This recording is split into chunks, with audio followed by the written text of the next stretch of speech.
বাতিলের আদেশটা বাতিল নিয়ে আমরা আলোচনার পরে বড় ধর্ণা করি এবং সেই ধর্ণা আমাদের মধ্যে সফল ছিল। উল্লেখযোগ্য সংখ্যা এই ধর্ণায় অংশগ্রহণ করছেন এবং যারা ধর্ণায় অংশগ্রহণ করছেন তাদের উৎসাহ উদ্দীপনা ব্যাপক ছিল। তারা সবাই লড়াই করার মানসিকতা নিয়েই অংশগ্রহণ করছেন। আমরা ওই ধর্ণামূলক পত্রিকা ঘোষণা করছিলাম কারণ আমাদের সামনে ছিল এর কদিন পরেই ত্রিপুরা বিধানসভার স্বল্পকালীন অধিবেশন।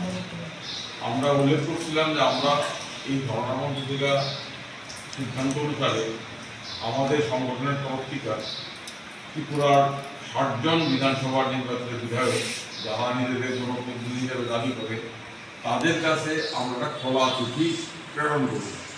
সেই চিঠিতে আমরা অনুরোধ করব তাদের কাছে তারা যাতে অনিয়মিত কর্মচারীদের সমস্যা তাদের নিয়মিতকরণ করা, নিয়মিতকরণ সাপেক্ষে সমকাজে হওয়া বেতন, যারা ইতিমধ্যে রিটায়ারমেন্টে গেছেন তাদের এককালীন টাকা দেওয়া, এই বিষয়গুলো নিয়ে বিধানসভায় আলোচনা করেন। কারণ এটা একটা অত্যন্ত জরুরি স্বার্থনিত বিষয়। এটা নিয়ে বিধানসভা আলোচনা হওয়া দরকার এবং সব দলের বিধায়কদের মতামত সরকারের উপর চাপ তৈরি করতে সাহায্য করবে। সেই সিদ্ধান্ত মোতাবেক আমরা প্রত্যেক বিধায়কের কাছে হাতে হাতে সবার কাছে পৌঁছানো গেছে না। আমরা সিপিআইএম দলের বিধায়কদের উদ্দেশ্যে চিঠিগুলো সিপিআইএম দলের অফিসে আমরা দিয়ে অনুরোধ করছি। একইভাবে বিজেপি দলের বিধায়কদের চিঠিগুলো আমরা বিজেপি দলের অফিসে পৌঁছায় অফিসে যারা পরিচালনা করেন অফিসে যারা দায়িত্বে আছেন অনুরোধ করছি বিধায়কদের আমাদের চিঠি করছে। আমরা মশলা বিধায়কদের কাছে দিচ্ছি এবং দু একজন বিধায়ক যেমন সুদীপবাবু অন্য কয়েকদের সাথে আমাদের তরফ থেকে দেখা করে কথা বলে দেওয়া হবে। আমরা আশা করছিলাম বিধানসভায় এই নিয়ে আলোচনা করব। আমাদের কাছে খবর ছিল যে বিধায়ক গোপাল রায় একটা ইতিমধ্যেই কল অ্যাপ্লিকেশন মতন ২০টি আপত্তির প্রস্তাবে নোটিশ দিয়েছিলেন অনিয়মিত কর্মচারীদের বিষয় সম্পর্কে। আমাদের ধারণা ছিল যে আমাদের চিঠির পর আমাদের ধর্ণা স্পষ্ট পত্রিকার বিষয়টা হওয়া এর ফলশ্রুতিতে বিধায়করা এই বিষয়ে সরকারের উপর চাপ সৃষ্টি করবেন এবং জনস্বার্থে অনিয়মিত কর্মচারীদের ভাগ্যের জীবন জীবিকা ভাগ্যের সাথে যুক্ত বিষয় নিয়ে তারা বিধানসভায় দায়িত্বশীল জনস্বার্থবাহী ভূমিকা পালন করে। কিন্তু আমরা দেখলাম অনিয়মিত কর্মচারীদের বিষয়টা গোপাল রায়ের প্রশ্নর কারণে বিধানসভায় উঠার পর যেটা আমরা কাগজে দেখলাম সরকারের তরফ থেকে যেটা বলা হইল ১৪০০ অনিয়মিত কর্মচারী এখন অব্দি তাদের পোর্টালে নাম নথিভুক্ত করছে। আর একটা বিষয় উল্লেখ করা হইল যে সব অনিয়মিত কর্মচারীদের সমস্যার জন্য পূর্বতন সরকার দায়ী, এইভাবে একটা বক্তব্য রাখলো। কিন্তু যেটা আমাদের কাছে অবাক করছে এই বক্তব্যের পরিপ্রেক্ষিতে অন্যান্য বিধায়করা কিন্তু মুখ খুললেন না।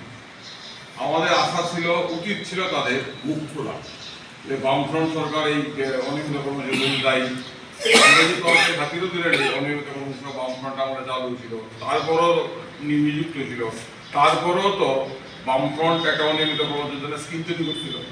সেই স্কিমের ভিত্তিতে অনেকে নিয়মিত হয়েছে, যারা নিয়মিত হইল না তারা নিয়মিত কর্মচারী আদালত দেওয়ার সুযোগ ছিল। তারপরে এই সরকার 2017-তে প্রতিশ্রুতি ছিল নির্বাচিত হইলে তাদের ভিশন ডকুমেন্টে সবাই নিয়মিত করবো, তারপরে স্কিম বাতিল করবো। অদ্ভুত ব্যাপার, বিধায়করা কেউ মুখ খুলল না। শাসক দলের বিধায়করা মুখ খুলল না বুঝলাম তাদের সব দলের নির্দেশ, কিন্তু বিরোধী দলের বিধায়করা এই বিষয়ে একদম নীরবতা পালন করলো। যতটুকু আমরা দেখছি বিধানসভার কার্যকর খবর পত্রিকায় বিরোধী দলের বিধায়করা এটাও তারা বললো না যে বামফ্রন্টের মতো স্কিম ছিল অনেকে করছে, যারা তাদের করা হয়েছে না তারা বললো এগুলো নাই, তো তোমাদের প্রতিশ্রুতি কি হলো, কেউ মুখ খুলল না। এটা অদ্ভুত ব্যাপার। এবং অনিয়মিত কর্মচারীদের বিভিন্ন অনিয়মিত কর্মচারীদের দাবি দেওয়া, আর্থিক বঞ্চনা নিয়ে বিধানসভা একদম নিরব। এইরকম তো আমরা আশা করছিলাম না। তারা কি দায়িত্ব পালন করলো, তারা কিসের জনপ্রতিনিধি দায়িত্ব পালন করলো, এই প্রশ্নটা স্বাভাবিকভাবেই অনিয়মিত কর্মচারী হিসেবে আমাদের প্রত্যেকের কাছে একটা গুরুত্বপূর্ণ বিষয়। এবং আরেকটা জিনিস আমরা লক্ষ্য করলাম, এই বিধানসভায় বিধায়কদের বেতন ভাতা পেনশন এগুলো 100% পাবো। এইটা কিরকম কথা, বিধায়কদের জন্য শুধুমাত্র বেতন ভাতা বৃদ্ধি, অনিয়মিত কোনো যাদের কষ্টে বেতন ভাতা বৃদ্ধির দরকার পড়ে না, তাদের ক্ষেত্রে টাকার অভাব থাকে শুধুমাত্র। বিধায়ক থেকে 100% বেতন ভাতা বৃদ্ধি, এই নিয়ে সবাই 100টা কথা বলল, এইটাও আমাদের একটা অবাক লাগলো। এতে আমরা বুঝলাম যে এতে এইভাবে চলতো না। আমাদের আন্দোলন ছাড়া কোনো রাস্তা নাই। আমাদের আন্দোলনের শক্তি আরো বাড়াই দিব। ইতিমধ্যে যেটা 1400 কইতেছে, এইটা অর্থগত অনুমোদন নিয়ে আমাদের বক্তব্য অর্থগত অনুমোদন ব্যতিরিকে যারা কাজ করতেছে সবাইকেই একভাবে দেখতে দিব। অর্থগত অনেক অনুমোদন দিছে, অনেক অনুমোদন দিছে না, কিন্তু 20 বছর 25 বছর কাজ করতেছে, তাদের কি? ইতিমধ্যে আমরা একটা সিদ্ধান্ত নিয়েছিলাম আমার নিজেদের মধ্যে আলোচনা করে, যে আমরা তথ্য অধিকার আইনে আমরা চেষ্টা করব বিভিন্ন স্তরের অনিয়মিত কর্মচারীর প্রকৃত সংখ্যা কত। আমাদের একজন লয়ার কুনাল, সে একটা তথ্য অধিকার আইনে একটা প্রশ্ন রাখছিল, সেই উত্তরে জানা গেছে অনিয়মিত কর্মচারীর সংখ্যা প্রায় কত জানি 35,000। এই সংখ্যাটা হিসেবে একটা সংখ্যা পাওয়া গেল। বিধানসভা 1400 যখন কইল, কেউ প্রতিবাদ করলো না, কেউ বললো না যে 1400 সংখ্যা ঠিক না। সরকারের বক্তব্য তারা কি ভয়ে না কি, তারা কি জানে না? তারা যদি আমাদের চিঠিটা করতো তবু তারা কথা বলতে পারত। যাই হোক, 35,000 আছে, আরো বেশি আছে। এখন কি করা? আমরা তো এখন আপনারা বলেন এখন আমাদের কি করা? বিধানসভা দেখলাম আমরা, সরকার এখনো কিছু করতেছে, নির্বাচন 28 নির্বাচন আছে। এখন যদি আমরা ঠিক মতো চিৎকার শুরু না করি, আন্দোলন না করি, তা 28 নির্বাচনের আগে যদি ঠিক মতো চাপ সৃষ্টি করে ভোটের জন্য হইলো সরকার পক্ষ কিছু করতেই। কারণ অনিয়মিত কোনো 40,000-40,000-এর 5 জন যদি হয় 2 লক্ষ ভোট, 2 লক্ষ ভোটের দিকে তাকায় অন্তত একটাকে সরকারের করতেই বিধানসভা নির্বাচন আগে বেশি সময় নেই। 25, 26, 27, 2-2.5 বছর দেখতে বিরোধী দলের যদি ভোট পাইতো আপনাদের ভোট শুরু দিতেই। সেই কারণে এখন আমাদের একমাত্র রাস্তা হলো আন্দোলন করা।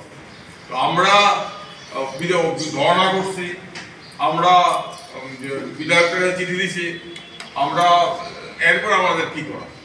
একটা আলোচনা আমাদের হয়েছে যে আমরা যেটা করছি 5,000, 500, 600 এইটাই হইত না, আরো বৃহত্তর চাপ তৈরি করছি। আন্দোলনের শক্তি, আন্দোলনের তেজ, আন্দোলনের ঢেউ আস্তে আস্তে উপরে দিয়ে তুলতে হবে, যাতে সরকার নড়াচড়া করতে বাধ্য।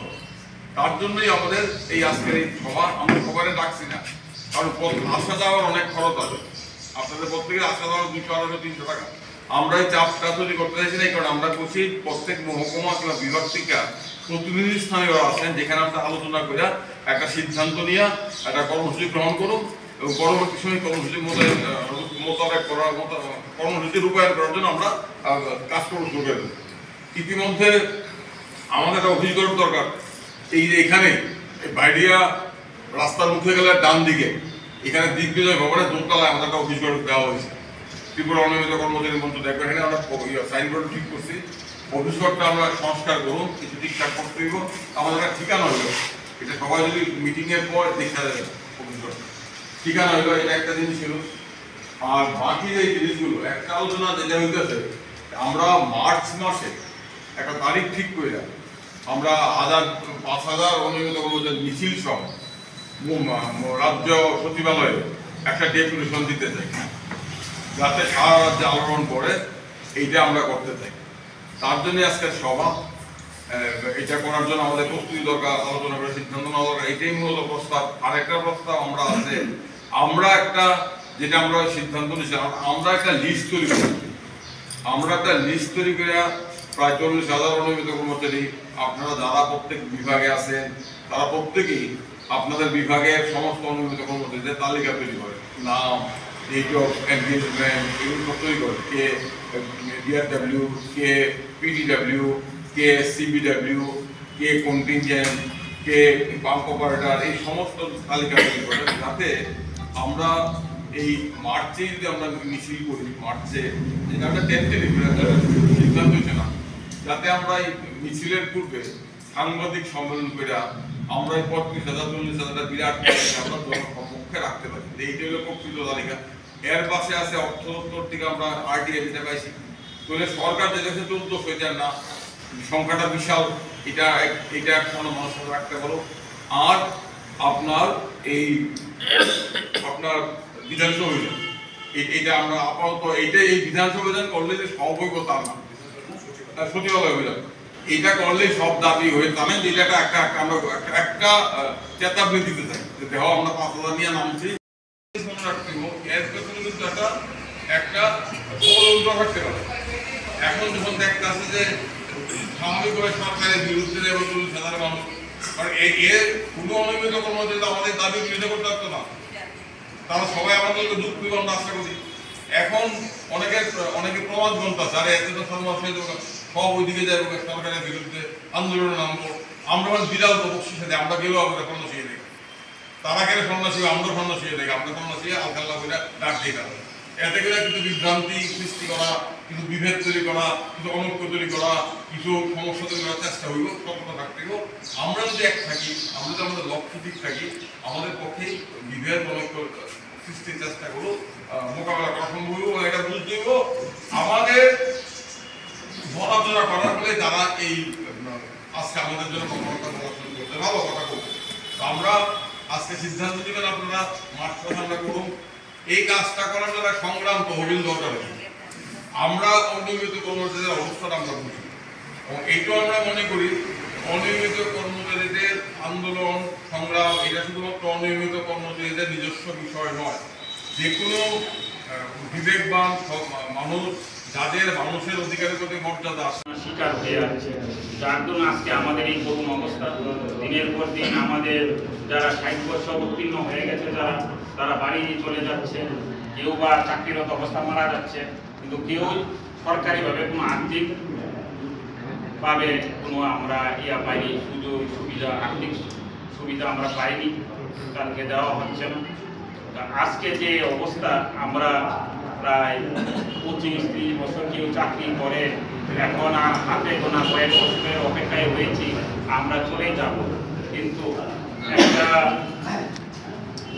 একটা গণতান্ত্রিক দেশে এটা খুবই একটা দুঃখজনক বিষয় যে কেউ কাজ করবে, ন্যায্য কাজ করবে, ন্যায্য কাজ করে ন্যায্য পারিশ্রমিক পাবে না। আমরা কোর্টে অবধি আমরা মামলা করেছি, কোর্টও আমাদেরকে বলেছে যে আমাদের অন্তত রেগুলার না করতে পারলে সমকাজে সম বেতন দেওয়ার জন্য এবং অন্যান্য বিভিন্ন সুবিধাগুলি দেওয়ার জন্য, কিন্তু এইও সরকারের তরফ থেকে আমরা দেওয়া হবে এমন আশা আমরা দেখছি না।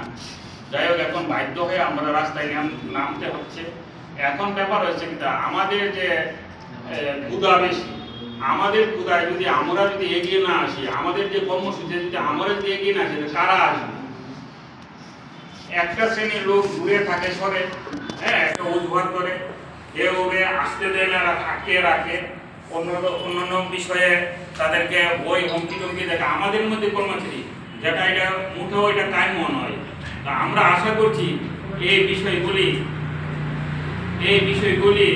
একদম এই বিষয়গুলি যাতে একদম করে তুলে নেন, যার যার মনের থেকে একসঙ্গে আসুক, আমাদের লড়াইটা আমরা একসঙ্গে মজবুত করে রাস্তায় নামি।